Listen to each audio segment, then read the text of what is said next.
Doctor Yunus বাংলার মানুষকে আমেরিকার গোলাম বানিয়ে চলে গেছে। অচিরেই এই গোলামি চুক্তি বাতিল করতে হবে। বাংলার মানুষ গোলামি জীবনকে না বলেছে অনেক আগেই।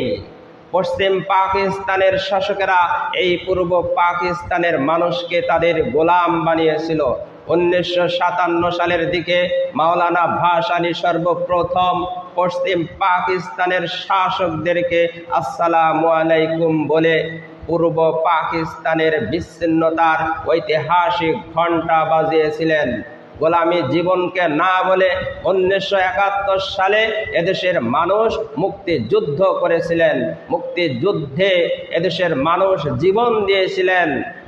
ডক্টর ইউনূস হয়তো বাংলার মানুষের এই ইতিহাস জানে না।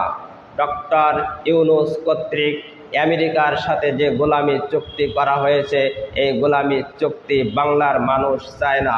এই চুক্তি বাতিল করতে হবে।